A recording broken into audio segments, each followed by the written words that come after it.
Sasisimpan kajing lakai kriket kala khiim biang hapo ka thain Bernihan. Bat kani kajing khiim jong kani kajing lakai kala aimen sim sikat dai ya ki babun ki khun samla jong ka thain ki badon ya kasap ilakai kriket. Kani kala la bun urlong hadin bak ka kunhun jong ka Friends Forever Club na Bernihan. Kala sedang ya kalumpung ilakai kriket ka balatip kum ka first T15 cricket tournament a jaka khandai ya ka bala pli perda ha kamadan ilakai Bernihan Sport Association hapo Bernihan.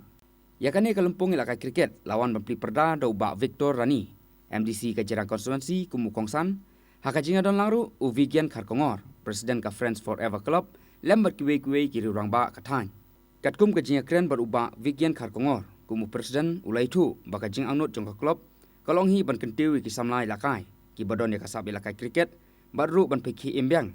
yakani kajinga ilakai kriket kabadeiru kawei naki sport ki balapau ba habro kawei ka prathai ka Friends Forever Club kanang pelong susuru ya kiwe ki tournament nalor ka kriket haki benai ki belsawan. Hakani kelumpung ya ka kriket kumba khat nyu tuli ki kunhun kilaiwan ban simenta ban yakni ya kanam ladu jong ka first T15 cricket tournament aja ka khandai.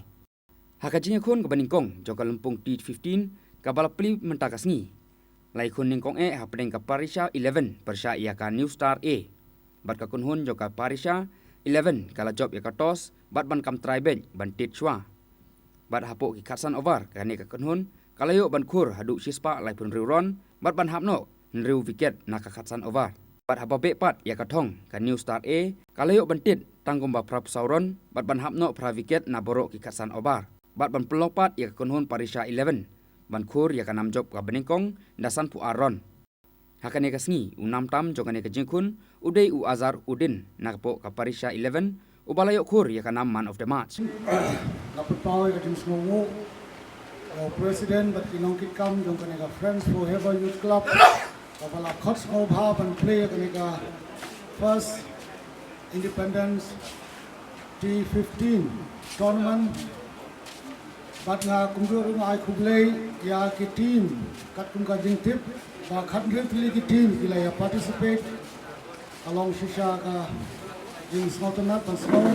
God nila di sini ba kani kamadan kadap lada ni penuang ya ka football tournament ngai cricket kalong ke ka bathmai khamtam e khna hakani ka dom ba organize kum ki tournament ni aiman same ki ru te khamtam e khna la jom kani ka dom na ay public pang gadon ro sa kaway ka tournament kapala paniay na kaway ka club kini ki atli tournament kaba niyo ban sakhi paiman sim ya ki khna ki ba smutanat ha kini ka di lekai cricket nakaliang jungi kumga Friends Forever Youth Club bidon ke thu bangin pun kiu kaliang sport kumbalong cricket football bat kiu kinja sport ya teman sekarang batang ba kalau dengan trailang pramembar dikil ti ya jing mentoy nam tak ni ka imlang salang badan haneka thaing kari bhai ka jongi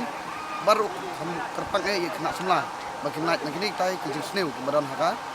ya kayang nyuki ba ka imlang salang ang kita hingi dong jing temu bang quality banang ni sikmat ka sayu ka kelab jengi kadang la syu-syu pan kiu hakalian sport